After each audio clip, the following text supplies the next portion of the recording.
Hello everybody, Doug here with 2 Plus Stuff, hanging out on a fine Thursday morning. Last night, Games Workshop at Adepticon 2026 did their big reveal show, and it was a spectacular one. I'm so sorry. So the stream had a lot of trouble. A lot of things to talk about here. First of all, I am not at Adepticon. Thank you so much, Mikey, for asking. No, this year I couldn't do it. A few things happened. My mom injured her back, and we had a few unexpected financial things come up, so it just wasn't in the cards for 26, which is unfortunate, but I hope to be there next year, again, running the kids event. This year, my cohort and partner in crime, Dan Bears, who I've run it with the last several years, he's running it to make sure there's something for the kids. It seems like this year was a really tough one schedule-wise for most of their families, too, just by happenstance. It was a very low sign-up year, but a lot of people saying they'll come next year. So, anyway, I'm not at Adepticon. I'm at home, and I tried watching the stream last night, but there were a lot of technical problems, so let's hope that this goes a little bit smoother. It was rough. It was rough to watch. Actually, I had it, by the time it really was started going, I had it pulled up on my laptop, and then my wife and I were watching a movie just so I could look down every once in a while because the audio kind of kept flickering and I was just having trouble. It gave me a headache. So I decided to wait until all the articles were out rather than doing some kind of live show then. And then I thought it would be fun to go through these things together because people in my Discord are always asking my opinions on stuff. So let's just do a big old roundup. I actually have opinions on almost every single thing. This was a really big reveal show. I'm just going to keep rambling here while people... Let's see. Good morning, everyone. Hope you're all doing fine. It was like the last reveal stream. No, I know, but this is how you future-proof things and use time to stamp them in the calendar year so people know. Adepticon 2026. I got some grunge but lo-fi playing in the background, so if you hear some chill beats, that's what we're doing. Go ahead and click subscribe if you want to comment on stuff. Essentially what I do when I do these kinds of videos is I'm going to go through the article on my shared screen here, and then I'll leave a note here to be like, hey, start putting your thoughts in there, and then I'll give you mine, which will give you time to type or whatever. So that's exactly how we're going to do it. In the meantime, I will say, just as a quick heads up, I've been doing a lot of Conquest stuff lately. Conquest First Blood just came out. I'm really, really enjoying it. That said, I have been waiting to announce a very fun project that I am doing that is just going to be my Sylvaneth. With this new book and the new interpretations of terrain rules that they've already previewed. And now it's a little bit different than before, where you don't need 19 big old tree whatevers. It just sounded really engaging, and in 2025 I made a conscious decision with the video games that I play to play ones that are beautiful, like just colorful. It could be Oblivion, it could be more Elder Scrolls Oblivion, whatever, or any kind of game. But things got real dark in 25, looking rough still.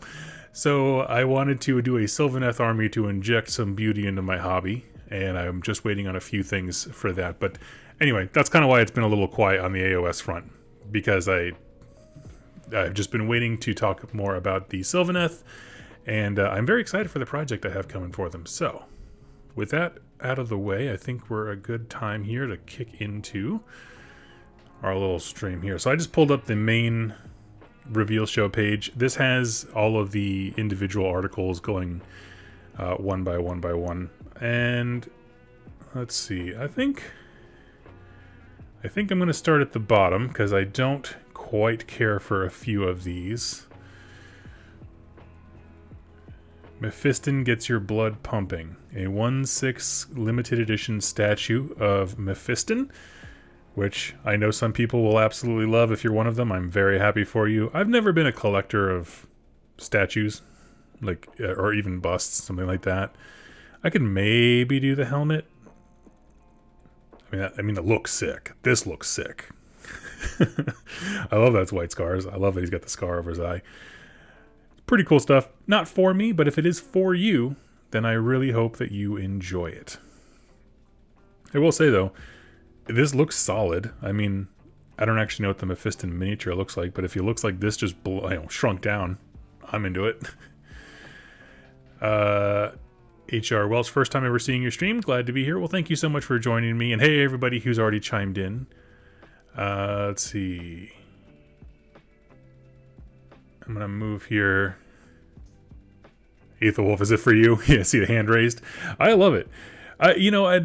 My cousin-in-law has a few of these things from the Alien series, like the Ridley Scott Aliens, and they're cool. You have to kind of curate a little scene around it. I don't know, make it stand out a little bit. I'm going to move on to the next one here.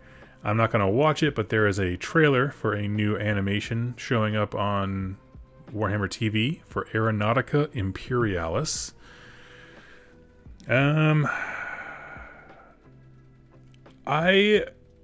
First of all, I love their animations. They look really cool. I love seeing all the models in action, in motion. It really helps.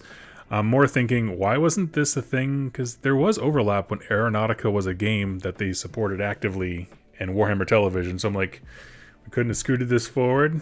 Now we're okay.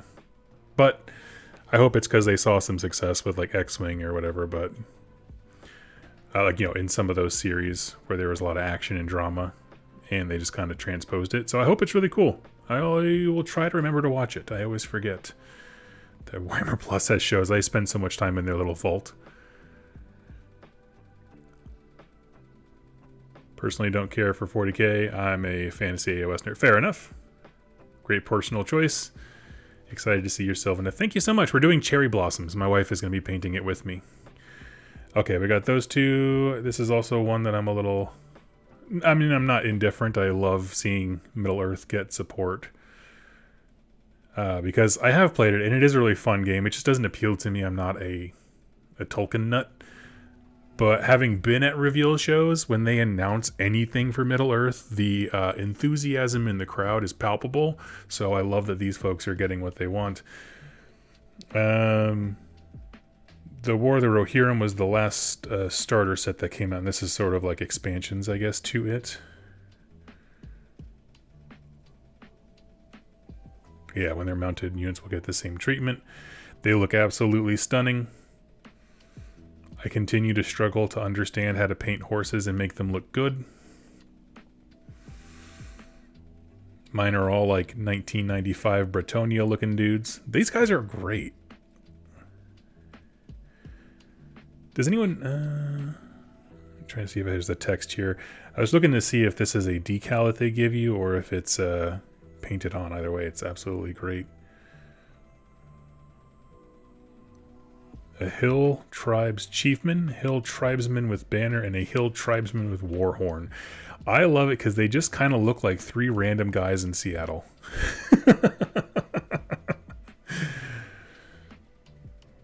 Cherry blossoms are a good choice, but at the same time, it's Sylvaneth. It's tough to have a bad idea. Yeah, absolutely. Yeah, it was between between cherry blossoms for my Sylvaneth and an autumn theme, like with lots of ochres and yellows and oranges.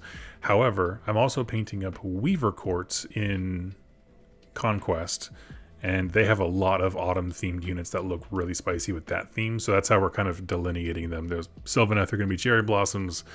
Weaver Courts are going to be autumn. Autumnal, if you will.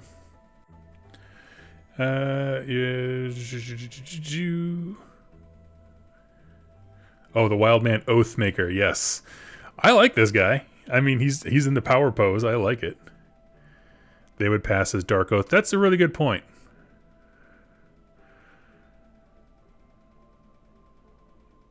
The burning of the... Oh, look, a campaign. To this campaign, the journal is packed full of hobby guide references. I love it. I continue to adore the way that they support this game. Because it just doesn't seem overwhelming in the same way that some of the other games they have do. Like certainly like compared to like 40k or something like that. I adore it. So Middle-earth folks, happy for ya. Okay, let's start cracking into things that I think are a little bit more relevant to me here. We have 6 more articles. I'm going to talk about the 2 that I could not care less about in terms of... This is Horus Heresy. I love Heresy. Been playing a lot of it. However, I thought we already had this vehicle. And so I'm a little bit perplexed. But, okay. So we have a tank. A Spartan? Yeah, I already have a Spartan. Maybe they're just selling it separately now? Unsure. It seems like an innovation that nobody asked for, but, oh, okay. And then the cool part here, for this reveal anyway, are the Ogrins. So the, what is it? Imperial forces can add a Solar Auxilia. That's what I'm trying to think of. Can add essentially Ogrin to their army, like abhumans. And the ones for Heresy are no different. They just look a little bit more, I don't know, Bioshock hazmat suit which I love. I think it's a fantastic look. You could easily swap these in with 40k Ogrins and they're going to look great. It's a new variant of the Spartan tank. The Spartan Premier... Oh, it is different. Trades in the last cannon arrays of the standard model, which is what I have, for a Gravis Heavy Bolter array for mowing down infantry.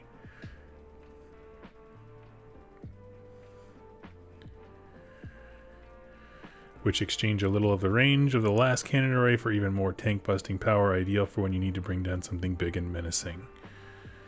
Okay. I mean, does that translate in...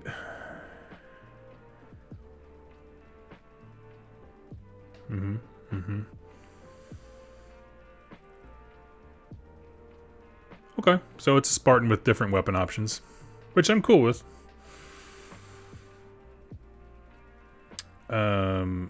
More for the Solar Auxilia. So I actually was very perplexed when I first saw these, because I was like, we already have rapier cannons, but I didn't realize these are for Solar Auxilia instead of the Space Marines.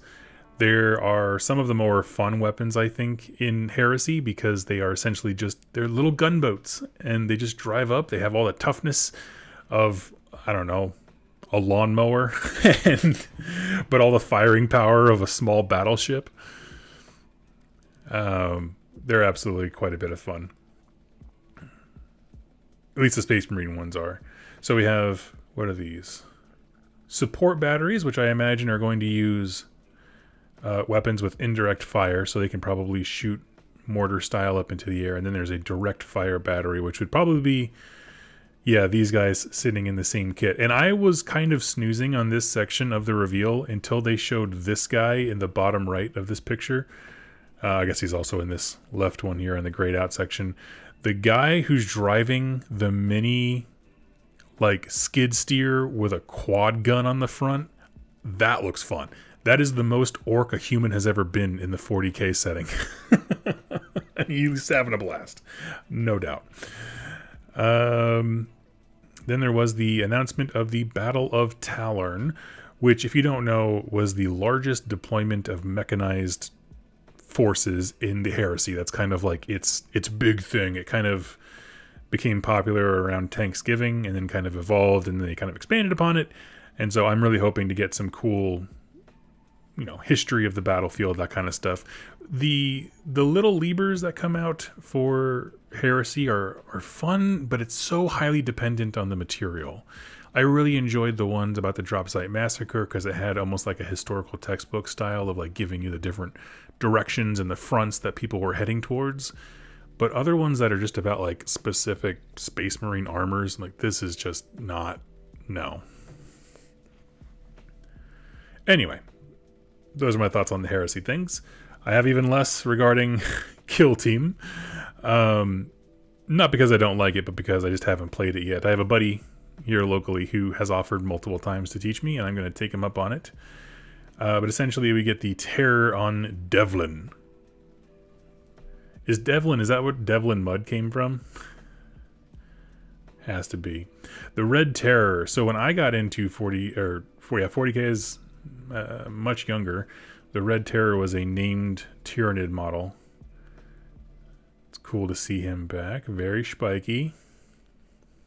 I love the use of the oval base going sideways. At least I think it's oval. It might be round, but I like it. We have a cool kill team. I don't know about any of these weapons, but they look really cool. That field medic looks sweet. Cinderfall Gaming, hey buddy. I'm quickly going through the ones that I have very little interest in, so we will jump into the big reveals, because everyone's really here for the Cogfort, let's be honest. Okay, we got some cool creatures. I think these ones were from Blackstone Fortress. Nemesis operatives. Hey, I don't know anything about Kill Team, but Kill Team people seemed really happy last night, and these models are all bangers. This guy with the bazooka is really cool. Oh, sorry, I think it's a lady. This person with the bazooka is really, really cool. I love the... Do all the Astra Militarum have that same design with their missile launchers or whatever? I don't remember if I've ever seen one quite like that, and I like it a lot. Looks very like Halo. Anyway, we'll skip past this. And here we are back at our main thing. So let's start digging into articles that matter, okay? We have our two big ones. First one, Clan Eshin battles the Free Guild. Two brand new spearhead forces, including the long-awaited Clan Eshin, clash in the streets of the city of Ash. Can the elite Free Guild survive the attentions of the Skaven ninjas? Okay, so this is our new... This would be our third spearhead set, because there was the OG one, then there was the undead kind of Hallows one that was last, and then this will be number 3, I believe. So, well, I love to see them keeping the trend going. I've heard continuously nothing but great things about Spearhead continuously, except for the older ones kind of rotating out. There's some grumbles whenever they release a new one and the old ones kind of fade away. Anyway, so great looking table. It usually comes with 2 to 4, I think, pieces of terrain.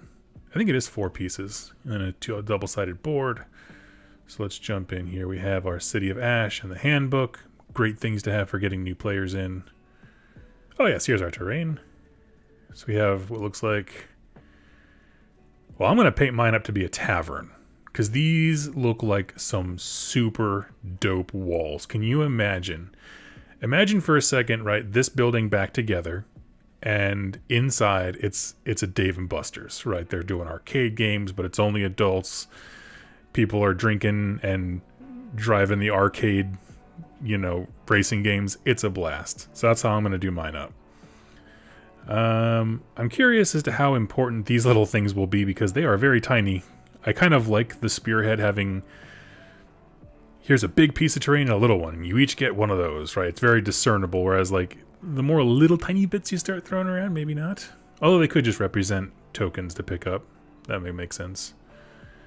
The boards look great. I love that they have one for each side, quote-unquote. The Skaven kind of themed one, cities themed. And... Oh, yeah, it's just showing us the card backs. But yes, these are all the information you'll need for the... generating a mission and stuff like that. As a Spearhead product, I think this looks great. Okay, let's jump into, like, as a game support thing. This is the 3rd time they've done it, and I just think it's a really consistent model. So let's jump into the actual forces here. We have the Skaven. Since the Vermin Doom, many of the Skaven clans have been blessed by the Great Horned Rat with reinforcements, but Clans Eshin have been conspicuous by its absence. Fortunately, skulking in the shadows and making plans is where they excel, and now they are ready to emerge. The bold and vicious Deathmaster Crixit leads an additional Deathmaster, 10 Gutter Runners, 10 Night Runners, and a pair of Bomb Rats to hunt their human prey through the streets. Ooh, okay. Tales of Crixit's exploits echo through the wards of Blight City, speaking of a Skaven that can haunt any shadow and slay any target. Most of these stories are of his own invention, but what is true is that he has single-handedly brought down an arcane silver tower with warpstone bombs while under Bellacor's employ, giving his legend at least a measure of credibility. Okay. So they're kind of I'm just going to pause here. I love the fact that they wove him into the major plot points of AOS, right? Because that was a big event when the silver tower went down, which eventually led the Skaven to realizing that they could detonate realm gates. I'm sorry, I'm a little foggy today for some reason. So I like that they put him there. Right? He would have been one of many Skaven who could have claimed to be a part of the teams doing this, but that's just a cool way to slip somebody in, you know, to the setting and having them have a little bit of significance. So I enjoy that quite a bit. Let's see. Model looks absolutely sick. Now the Deathmaster prowls the streets of Emberguard, hunting anyone who shows signs of rallying the city's remaining defenders. Although perfectly capable of butchering any target himself, he often attracts groups of would-be assassins around him, including teams of devious gutter runners. Okay. Now this is important. The city has been breached. Like, there was a lot of stories in the Dawnbringer series. You're following the Crusades, but then every once in a while it would like flash back to Akshi, and there was goblins in their mines, a bunch of, I think, Fire Slayer refugees who were like warning everybody about the impending destruction armies coming. Nurgle was doing stuff, Khorne was rallying. There was just a lot going on. But they didn't actually break through the wall. But this is definitely implying that, like, no, the Skaven are in town. They're chilling.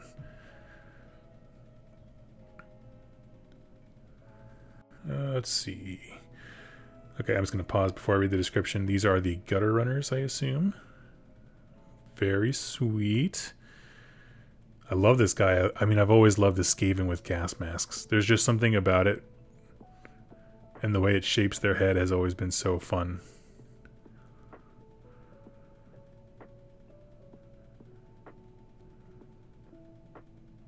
Oh, Emberguard, you're right. I'm sorry, I totally got that mixed up. I was thinking of Hammerhall. Ignore everything I just talked about being cool. It was like, they breached Hammerhall. That's incredible. And it's not. I'm thinking of the wrong city. Emberguard, as far as I know, still does exist. It was ruined, but there were still a few people there when a rescue party went, and they were a little unclear as to if they started to colonize it, because there is still resources there, so I'm not quite sure. If someone knows or has seen a short story that explains more than me, please let me know. Oh, there's our bomb rats. They're so fun. The servants of Clan Eshin are handpicked for their skills in infiltration and ambush and rank among the more elite warriors available to the Skaven warlord. The Eshin maintain a meritocratic, sorry, I'm terrible at that word, meritocracy approach to advancement that confuses other clans who cleave to the more traditional murder your boss approach, which tends to result in gutter runners of exceptional skill who aren't quite as inclined to use said murderous abilities on their commanders. Very cool. The same cannot be said for night runners that swarm in their wake, who exist at the bottom of the Clan Eshin ladder and are, for the most part, entirely expendable. Okay, so we have our master assassins. These guys are our elite warriors. And then, so gutter runners are, I guess, the elite ones. Night runners are the swarmy guys. And they look good. Okay. For some reason I thought the names were reversed, and I thought the gutter ones in the gutters were the cheap ones and night runners were the more elite, but I might be wrong. Despite their lowly status, night runners are still effective troops thanks to the deadly poison that drips from their blades and shurikens. They are eager to prove themselves in the watching eye of Deathmasters, and when chips are down, are better placed than most to escape into the shadow. That's true. They would be more skilled, wouldn't they? Since the nefarious Skaven found themselves in the mortal realms, we've seen a few warbands of assassins in the underworlds. But there are but these are the first new gutter runners and night runner units. What's more, the kit builds both. Okay, that's the part that kind of got me. I was like, interesting. So with the City of Ash box set, you can build 20 of either type.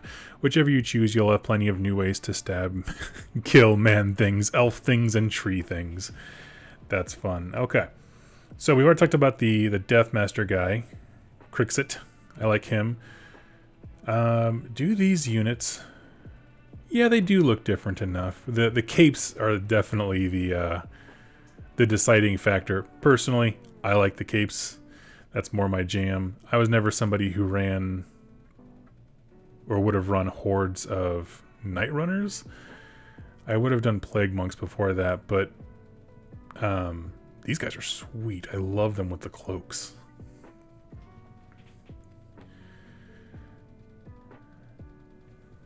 Yes, Embergar was a city that got blown up during the Foreman Doom. There are still resources that are being salvaged and contested. Yeah, that's my understanding too. It was a little bit vague on if they were going to just go get the stuff or if they were like rebuilding or something, but it's still a known location. How about that? There might be some modicum of stake there. I would love to hear everyone's thoughts on the Skaven, but as far as just a random support release, is that a hero and a multi-kit? I like it. Much more interesting than just a hero clan pack. So let's jump into the free guilds here. The cities of Sigmar forces are led by the debonair but glory-hungry Ranger Colonel Jorvan Creel, the heir of the Kraken, a former Wild Corps captain and native of fallen Anvilgard, who now roves the mortal realms in search of allies to reclaim his home. Very cool. So he is like an outcast prince. I like that. Heir of the Kraken. That makes sense. His reign, or sorry, his title would have been taken from him when Morathi took Anvilgard. Oh, and this is him. Oh, he's the guy with the kitty. Okay. I like him very much. I love when Cities always has fun named heroes because they're never like the most killy individually, but they make the game more dynamic for existing. We got some other units here. Let's see. With him march a band of valiant free guild gallants or gallants. These guys who strap on heavy armor and shields to hold ground until their last breaths. A unit of elite free guild grenadiers equipped with close quarter combats, powerful firearms, and heavy, is it bardiches? And a devout malice forge priest. Okay, a lot to take in there. So I believe these are our grenadiers here.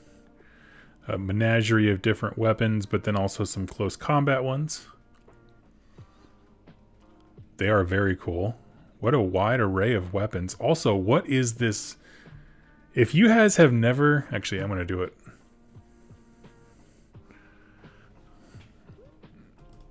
$76. I'm trying to show you what I think this gun looks like.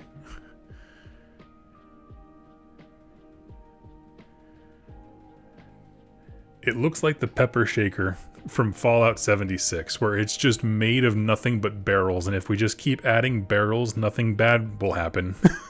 Only good can happen. This thing has 7, 1, 2, 3, 4, 5, 6, 7, yeah, barrels on it. I love it. As opposed to this lady here who's just walking around with a hand cannon.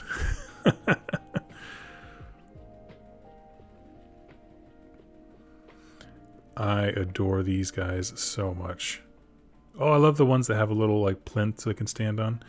Okay, and then as far as the heavy infantry, I like them quite a bit. They seem, for some reason, this guy in the bottom right seems very extra. Like a lot of like little extra bits to paint on or whatever, but I love in particular the bottom left, their helmet is really, really sweet. I mean, these are like, they look like the quintessential elite guard. So if you wanted to have your, you know, your commander with his little retinue or whatever, these just look great in that role. And then here's our priest. What do they call him? And a devout malice forge priest who is doing sermons and stuff. I like it. I wish he was in a little bit more emotion, maybe screaming at somebody. This is how I look when I stood up too fast and like cracked my back or something like that, but it's cool.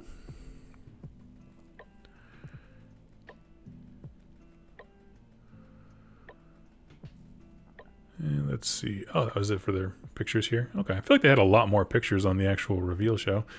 they could have used.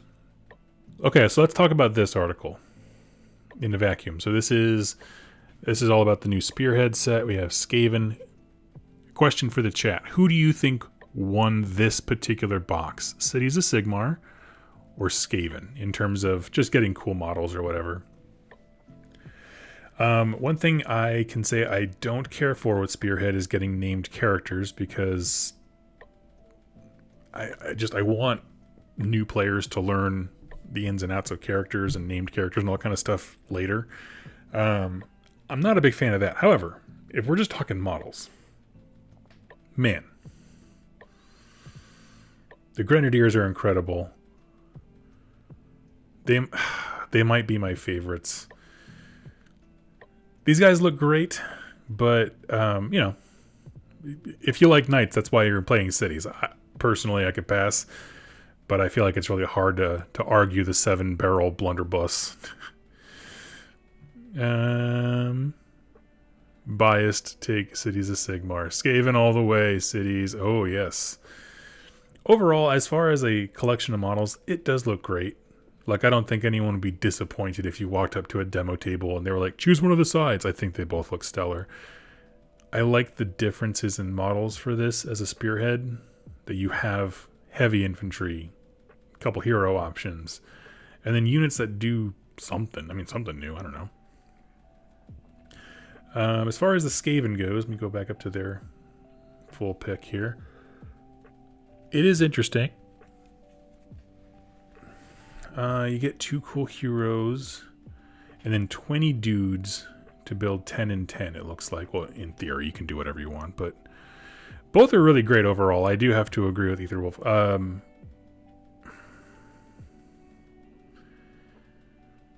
I think Skaven wins if you already play Skaven. Like, it's a great way to expand your force, because you're going to want all but one of these models, right? You might already have like a Deathmaster, but like you're going to want all but one of these models. And the cities is interesting because it seems like a really good place to start, not only if you already play cities, but like in general, this seems like a really good set to introduce the hobby with people.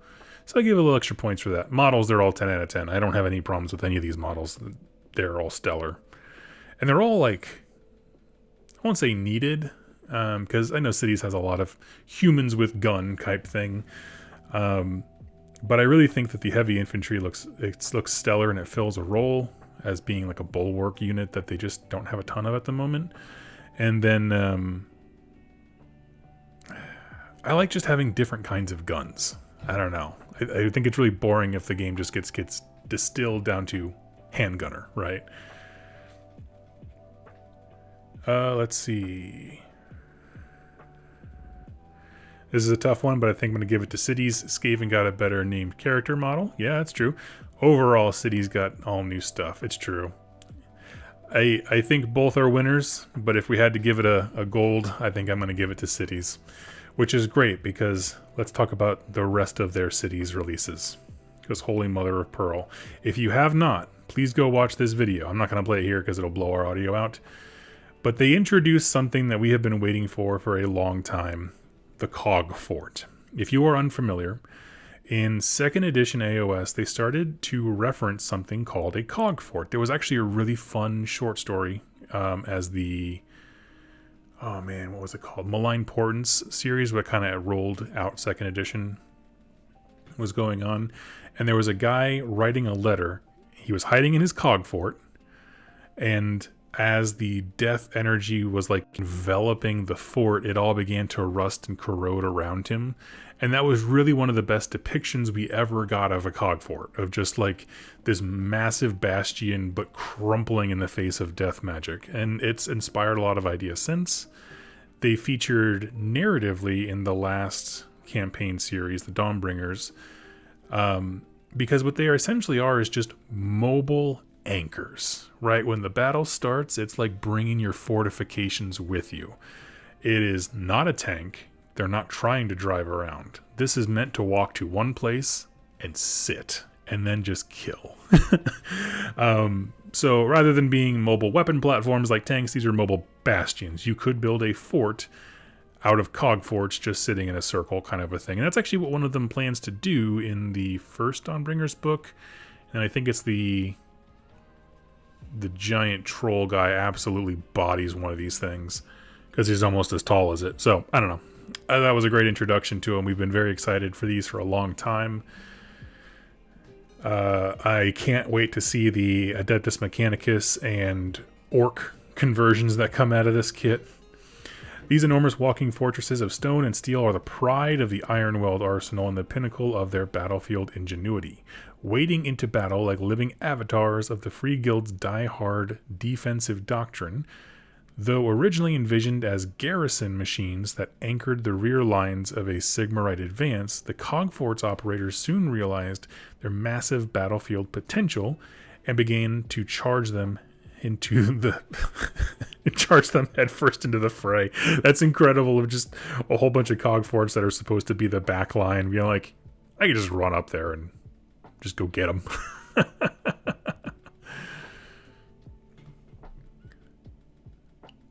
Pay attention to the heraldry. It looks like we're getting a new city that might be naval themed. Oh yes, with the water horse, seahorse. Yes, I would love that. Honestly, because I was considering this while I was watching the stream. Right, like I said, I had no volume. I was just chilling, and I was thinking about if you made a war game that wasn't like just erase AOS from your mind, but the war game was historical Napoleonics, but you add Cogforts into it. What would that be like? And I'm looking at it from like a naval perspective on my mind of just using ships to anchor, you know, your smaller engagement ones, which would be your infantry in that case. I'm like, it just leads to a very interesting kind of warfare that I think naval minds, if you'll forgive the expression, take to water with, right? They'll just like understand how to do it. So I don't know. I think it's a really cool idea. I was kind of contemplating that last night. I was like, man, I want a game where I could just play with these guys. Anyway. So let's go into here. The powerful Arco Combustor that burns refined emberstone to power these Leviathans allow the Cogfort to mount an impressive array of weaponry. Cannonade Cogforts are fitted with gigantic Godbreaker cannons on their parapets, in addition to a battery of other gunpowder weapons, while those known as the Conqueror Cogforts trade this arsenal for a terrifying Realm Scorcher flame cannon and enough internal space to carry a unit of infantry into the battle. Okay. So these are like our modern tanks. We get either the attacky one that's carrying big weapons and ammunition, or the swifter, hopefully, one that usually has a close combat style weapon. In a lot of versions, it's a flamer with transport capacity. Of the two, I want my giant gun to be made of gun. Rules be damned. I understand the impressive nature of ramming this thing head first into combat. It sounds rad. Would love to see it tried. But when I think about having like two of these guys on the table, which is exactly what I think of, I think about two just really impressive guns on either side with overlap and fire. It's going to be a blast. So I can play 3+3 Cogfort. Here we got some other close-up shots here. There's our giant cannonade on top. I love the ammo rack. That's fantastic looking. I wonder if you'll be able to choose different ammo types, like when you go to fire, it'll have different effects, just because there's different canisters here. Because one of these looks like grape shot. We got some traditional cannonballs, and then this one in the center looks like maybe some kind of arcane thing. I see a little sigil on it. Love the way the cannon is mounted to the actual fort itself. We have another guy down here with the pepper shaker cannon.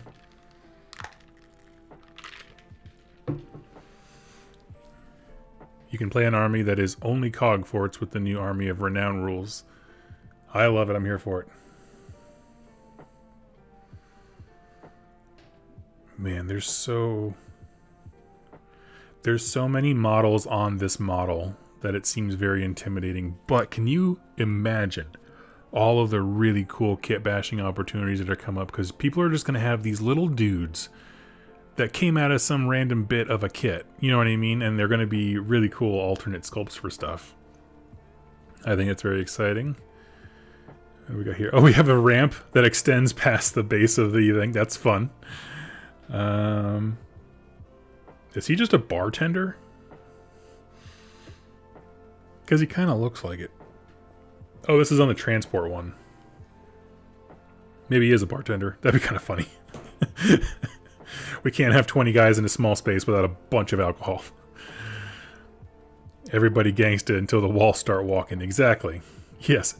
Someone said that in a chat, like, everybody's cool until the neighborhood shows up, literally walking the neighborhood forward.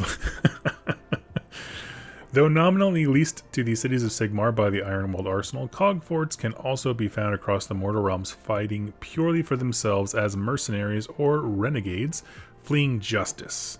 Just about every faction can call upon their outrageous power one way or another as a regiment of renown, and the expense is always worth it. I adore that. Oh, is that Dark Oath Raiders with a Cogfort to their back? I can't tell if they're being vanquished or if they hired a Cogfort. Seems counterintuitive. We also have Erasmus Zahn, the Enlightened One, who looks so good. As one of the preeminent mages in Sigmar's domain and one of the youngest archmages in the history of the White College, Erasmus Zahn is as dynamic and motivated as his meteoric rise to power would suggest. He's particularly fascinated by the maelstrom of magic at the realm's edge. That's not good. Despite warnings from the elves of Hysh. Yes. And now rides a strange heliomorph named Glyphwing that he found on an expedition to those dangerous uncharted wilds. Okay. So we have a master of white magic. Was that Hysh magic? White magic? I don't know what the colors are associated with other than it's either Hysh or Azir. Anyway, now rides a strange. I love the preacher he's riding. It can't be that very big. He has to be kind of teeny. Oh, I love it. I didn't see the second head. Oh, I love him. He's got a goat head and a little griffin head. More than anything, Zahn is committed to advancing the goals of humanity in the elf-dominated realm of Hysh and will pursue any avenue necessary to gain respect and prestige for himself and the city of Settlers Gain, even if those means are a little on the underhanded side. Very cool. Very cool. Okay. Interesting. So, again, just like I said with the Skaven character, this is another one where they've inserted a named character and then inserted him into the grander narrative in a really, not sneaky way, but a subtle way. So, Settlers Gain is the location. Was he not in Godsbane book? Maybe? I feel like they would have mentioned it. But, you know, they tied him to the events going on in Settlers Gain, which is the human outfit that assisted Teclis in shooting down Nagash. So there is a cool wizards there, I think.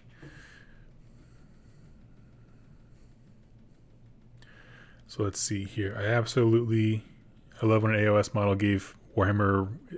Was that War Machine? No. WHM Fantasy vibes. Let's see. We have Collegiate Battle Mages. So, absolutely adore these. The death guy does look a little bit like Lord Helmet from Spaceballs with his little opening hatch. That's a little unfortunate.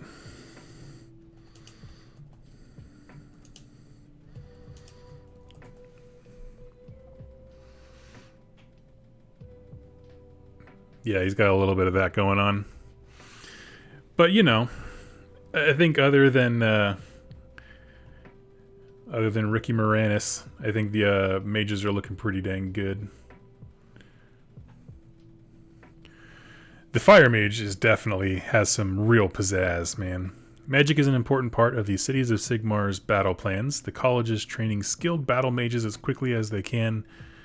Demands of Sigmar's campaigns. Axian pyrocasters are, unsurprisingly, some of the boldest and most aggressive of these war wizards.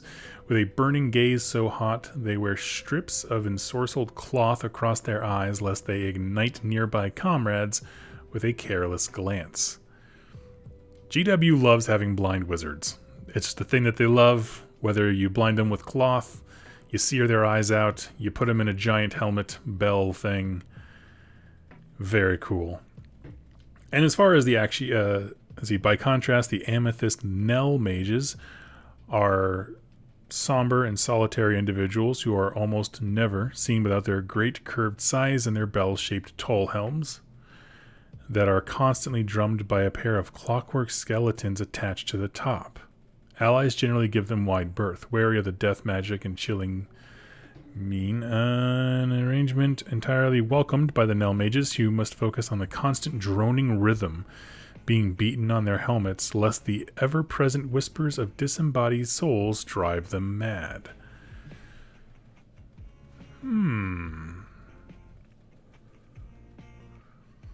Thank you, Alekman, for clarifying that. I really do appreciate it. I mean, I like them. They look cool. It sounds like a really... It sounds like a really bad career path to be like, what do you want to do? I want to be a death mage who sits in a bell and gets constantly drummed and hammered like I'm a tuning fork. As opposed to, like, what do you do for a living? I put on this blindfold and I light everything on fire around me and then people buy me beer after. Like, that's two tales. Now we have the Gate Gargants. Very cool looking. For a split second, I didn't know that they came like as a set. I thought like, oh yeah, you could have it in his right hand or his left hand. Then when this picture kind of popped backwards, then when I kind of realized, oh wait, this is like one big thing. Okie dokie. Let's see. Almighty fortresses need a front door. And the same goes for the indomitable Castellite formations who enlist a pair of relatively civilized city gargants. To turn their head at their defenses into a massive moving gateway. Situated at the very middle of the battle line, this pair of immense and brutal guardians attracts as much attention as they can to their sector before smashing entire regiments aside with great swings of their shields, allowing prepared squadrons of Free Guild cavaliers and other assault troops to charge from relative safety. Much like the Fuso Major, who rides the Ogre Warhulks into battle, each Gargant is joined by a Grenadier Major in a teetering watchtower who ensures discipline is maintained and the gate stays shut until the appointed moment. Their nests are fitted with lethal scattershot cannons. Ooh, okay, that's what they're calling the pepper shakers. That can turn entire enemy units into pink mist and scattered gobbets. A sight that never fails to entertain the Gargants below. I like these models quite a bit. I'm kind of curious, rules-wise, how they're going to articulate this. And by that I mean, like, I love the idea of we're going to have these guys be a wall so that we can have a rushing, arrow attack come from behind them, whether it's the charging cavalry or whatever. So that function makes a lot of sense for me. Drawing a lot of attention to them makes a lot of sense. And it's like, are they going to give a buff to anyone who charges near them? Or ends a charge within range, like to a friendly guy? That would be an interesting idea. I don't know. They seem like an interesting support and control piece from what is described. Just looking at them, they look like they could beat a Gargant to death, which is great. But yeah. Those big lads could do with a bit of armor. Just a bit. Oh, I just realized one's a lad and one's a lass. Oh, we got a whole family doorway here. I love it. Yes, Rotoyo, I just had the exact same realization. I was like, is that an official Lady Gargant? Let's see here. But yes, they look absolutely stellar. Also, the Nell Mage is probably my new favorite of the wizards.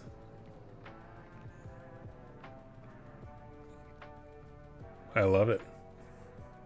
So we got more to go here. We got the Donner's Triumph. The pressure of maintaining a rock-solid defensive line is a tough one on the Steel Helms and the Fusiliers that fight eye to eye with the enemy, but the sight of the Donner's Triumph, a sacred monument to the unnamed warriors that fought and died in Sigmar's name, is enough to embolden even the most exhausted soldier. These floating memorials are dragged alongside Sigmarite armies in times of war and embolden the city's faithful to acts of zeal far beyond their normal means. Interesting. When I saw this on the preview show, I kind of assumed that they were going to have the story be like, oh yes, this is whenever a city is founded, part of their original metaliths are saved as a monument. And so that's what I thought this was. Like, oh, is this like if you have, you know, a non-major city, like say you're not Hammerhall, you're like a pioneer outpost, can you bring a piece of your OG city with you as like a token or something? That'd be kind of cool. It doesn't really go into any detail about that, which surprises me.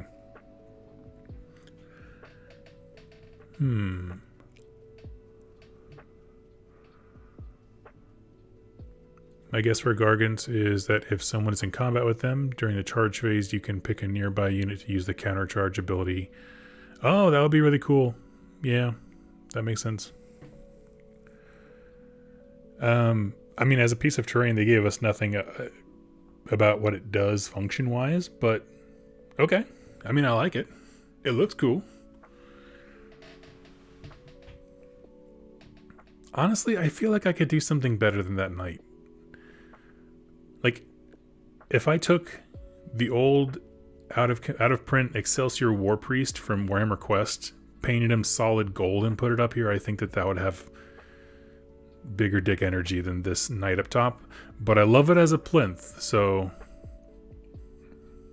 you can see the coin malleus from dead soldiers on the statue. Oh, I see. Good call. Thank you.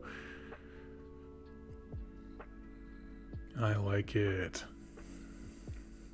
Yeah, actually, that's a good point. Seeing the coins malleus does make me think it's part of the original, you know, founding metaliths or whatever that went to the place originally. Weird. Okay. Next we have Jorvin Creel, heir of the Kraken. We've talked about him a little bit. Once a proud defender of the city of Anvilgard, Ranger Colonel Jorvin Creel now travels the length and breadth of Sigmar's domain seeking allies for his ultimate goal of retaking his usurped home. Even if Sigmar himself seems content to turn a blind eye. Accompanied by his Ash Panther companion, Thexa, Creel is a deadly duelist and master of the Wild Core's fluid combat styles, able to maneuver effortlessly through combat and ensure his men are always where they're needed most. Very cool. I mean, it's basically what we said before. I love the arc of kind of the outcast hero, right? You're super loyal to X place, but X place has rejected you. I'm trying to remember. I'm so bad at the names. Is it Aelith Anar from the High Elves? There was like a whole High Elf omnibus about essentially an outcast lord who became one of like their skirmish rebellion types on the island of Ulthuan. Someone's going to get the name, and I don't know why I cannot think of it, but please correct me. I love that story arc in terms of like formatting him as this forgotten prince, kicked out of, lost his title, kicked out of his home in some capacity, and is trying to retake it. It's very cool. And then we have our Malice Forge Priest, who is here, looking salty. Faith in the God King Sigmar is a powerful force that can be harnessed in the heat of battle, and none are better at it than the Malice Forge Priests. Their bellowed hymns consecrate the land beneath their allies and purge it of the taint of chaos, emboldening their fellow soldiers and warding off damage that might otherwise cut them down. They're also rather good at smashing things with their great meteoric warhammers, though that shouldn't come as much as a surprise. Okay. I like him. Again, very light on the details that we're talking about here. But okay. I think there was an alternate head too they're not showing. And then we have our Free Guild Gallants. And they look striking. Again, I continue to adore this character's helmet on the left here on screen. I really like that. I don't know what it would be called. But it looks very industrial. Not all the Free Guild's noble champions fight on horseback as cavaliers, and those who prefer to get stuck in on foot band together as units of Free Guild gallants. Heavily armored infantry who master the art of receiving charges with masterful blade work and steely grit. Anti-charge, absolutely. They fight in uncommon fervor while on the defensive and inspire nearby Free Guild troops with displays of, well, gallantry in the face of impossible odds. I like this. So I like the idea it's a defensive elite unit that is meant to buff other things nearby. Which I think is really how cities always should play, right? I mean, they're just humans. No one's going to be like the murder machine, right? They all have to work in concert. But I like the idea of like, the charge stops with us. Ye shall not pass past these dudes. I love that one has a little dragon here and he's holding a key to what? I don't know. But I adore the little dragon.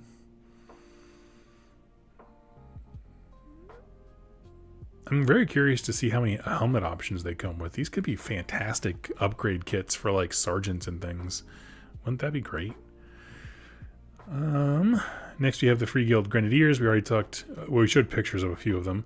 Grenadiers are elite soldiers, chosen specifically for their size and brawn and equipped with the finest weapons and war gear so that they can fight and win in the front ranks of a push against enemy fortifications. Each one carries a range of powerful black powder weapons, collectively known as Ruin Sweepers, and have heavy, bardiche, that can be used to brace their firearm, while the lucky one designated the team's Cindergout hefts a searing flame projector used to immolate enemies. Oh, okay, so it was a flamethrower. I was kind of curious. Sweet. So they got some axes. They got some guns of varying intensities and a flamethrower. Looking stellar. Yes, and they point out that most of these will be in the Spearhead expansion, City of Ash, we already talked about. Here's our new Battle Tome cover. Looks great. I love the grittiness of it.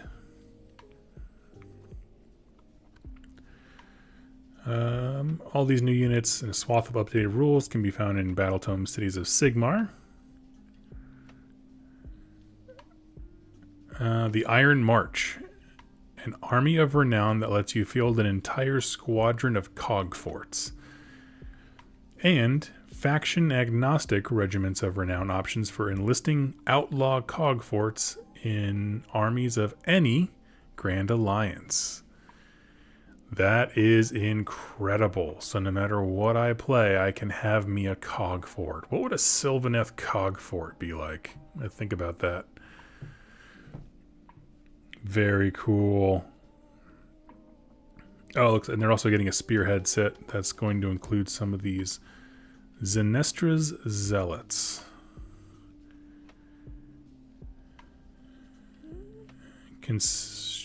Pontifex Zenestra.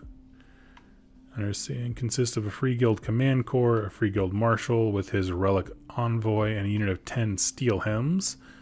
Those are all great kits for new players, especially for the kit bashing bits and stuff like that. Very cool. Command School. Oh, okay. This guy's up here. Regiments of Renowned. The Van Denst Hounds. Apply their secretive trait amongst Sigmar's allies. Galen and Doralia Van Denst lead a team of Wildercore hunters on their never-ending quest to rid the mortal realms of the rogue manifestations and sorcerous anomalies. With the well-drilled tracking skills of the hunters coming in handy when such arcane blights can't be located by their trails of destruction alone. Very cool.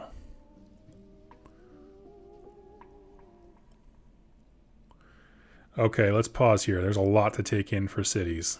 Obviously, they repeated the units that came in the Spearhead set. So let's scroll up to the top.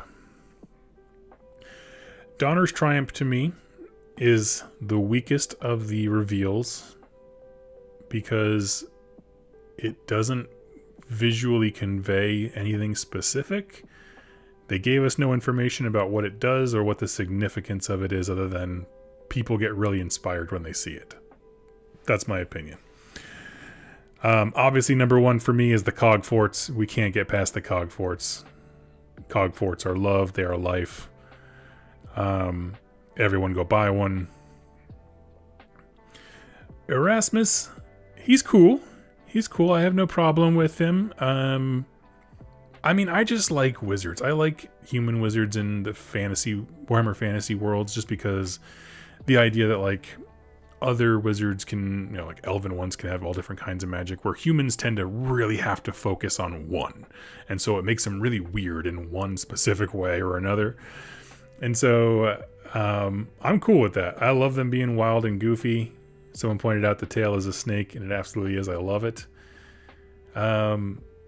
It's a goofy, strange monster. It doesn't have the same power and imposing presence. Like, none of these animals are, I don't know, aggressive, scary. It's interesting. The battle mages, I do really like them both. I made some jokes about the death knell, but with his helmet closed, I really actually do quite like the way he looks. The silhouette is perfect for a death model. The pyrocaster is my favorite of the two, but I mean, look at that. He's drawing streaks of fire. That's hard to beat. The Gate Gargants I rate very highly in terms of their design. Very curious to see what kind of buffs they offer people around them, but very cool models. They fit seamlessly with the other things in the line. So yeah, those are my big thoughts. A lot of the things that are getting repackaged, I don't have huge input on. Thinking about the greater Free Guild line and all that kind of stuff, are they revolutionary to have guy with gun and guy with shield? No. But I love the faction has different visual iterations of all those different kinds of things, so there's not just one kind of city's army, which I think is important. But let's end this section on the real winner here, the Cogfort. Because we all won with the Cogfort, since apparently he can work for anybody. We all win. I would love to know, I'll pause here for a second, take a quick sip of my water. I'd love to know what you think, we'll say besides the Cogfort, do you think is the biggest winner? I think my number two probably is the Gate Gargants and then the Pyrocaster. I really like those. The infantry are cool. They just seem like just one more flavor you could go and lean into, probably synergy-wise, which I love. Options are great. I have to wait to see what they do that is particularly different from the others. So I'd love to hear your thoughts. Go ahead and chime it in. I'm going to pull up. There was one other announcement, and that is has to do with 40K. And I'm not going to talk a ton about this one. I'm just going to throw a picture up here. Dude with the cat is yours? I love it. That's great. He's a really sweet model. He looks very slick. So 40K is getting a new edition here. I don't know anything about it, but I'm very excited to learn. I actually just recently in a trade got a whole fully painted Black Legion army that I have to kind of touch up a little bit. But I'm very excited for it. And I want to add some of those new kits. I saw the Mutilators and the Defiler. Those all sound really neat. So I'm in a position to like jump in whenever it comes out, but I'm not killing myself. Like I said, I got my plate full right now. I have a Sylvaneth army on the way. I'm trying to clear a few other things out of my closet. So I'm not doing any purchases at the moment for 40k, but these guys just look so good. Yarick came back. We already saw that on the old Warhammer page. Power Claws continue to be my favorite weapon in all of 40k. And they revealed a whole bunch of other cool stuff. They have... This just looks so cool. It looks so over the top. It looks like the vehicle from... what is it? The Mystery Men? Their big chonkin' truck just smashing through things. Love it. It's a cool looking Batmobile style profile. I'm just kind of breezing through these because I don't really know much about 40k. But hey, look, they got a guy riding a weird mount too, and theirs has a gas mask. I like it.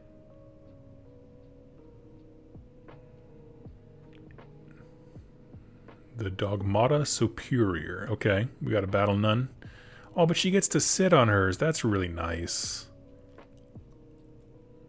It's nice. You know, it's... The Emperor's not always thinking of ergonomics, but it is nice when he does. The Centaur. Okay. Seems... I mean, it's cool. There's very little that's definitively 40k-ish about it. It seems much more like a historical... wargame style thing, but I mean, right? Going from this Battle Nun in her war power scooter to this, which doesn't really have any, like, even like the double-headed eagle or anything like that, the Aquila. Okay. Oh, I love the guys in the back though. That's pretty cool. They have a sweet little Zoomy, the Hippogriff. Very cool. And showing off the new books that are going to probably launch the edition. Armageddon Battalion boxes. Very cool. Oh, are we all getting a battalion box? No.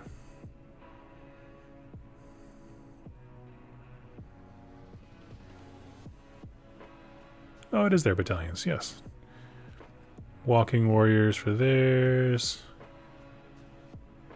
That's a pretty meek Death Watch one, as someone who formerly played that army. That's a killer orc one. Very cool. Okay.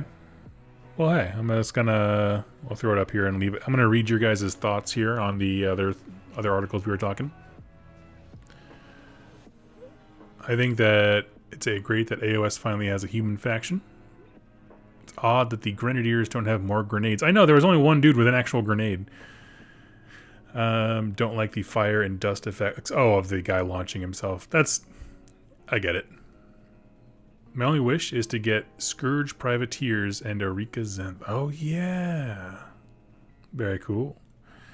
Here's my ranking of the new cities models. Order is subject to change. Cogfort, Grenadiers, Gallants, Nelmage, Erasmus, Pyroclaster, Gargant's Priest, Creel, Terrain Piece. I think we're pretty much... We agree on most of them, I think. As far as, like, who rates higher than the other. It's also the Red Terror coming to the Tyranids. Yes, I covered some of the articles that are a little less relevant to me earlier. And just spent most of my time talking about our Clan Eshin and our Cogfort ones. But honestly, I'm pretty stoked about this. Like, I've been in a little bit of a dry season when it comes to AOS lately. And I was like really bummed that I couldn't go to Adepticon, because there's just something to that energy being in the room and seeing all this. One, sounds like they're having technical troubles, and I'm not really sad about missing last night. But I will say that just looking at some of these things got me excited for some hobby projects that I'm like, man, I want that. I want to do that. So, and that's ultimately the goal, right? I mean, I'm going to be doing some Sylvaneth, and I don't directly benefit from anything in these, but yet I got very excited. Oh, actually, I forgot one. I somehow completely forgot the Lumineth got a Warhammer Underworld's warband. You know what? None of you remembered either. Oh, man. Here we are. Thyriel's Zephyrites. Okay, cool. She looks... Oh, I thought it was like lightning. I was like, that's a weird hard edge for a lightning. No, I see. She has a flask full of tassels. Attack tassels. Let's see. They're pretty cool. Again, more blind people with you. I love it. Everyone in the Warhammer universe is better at things when they're not looking at them.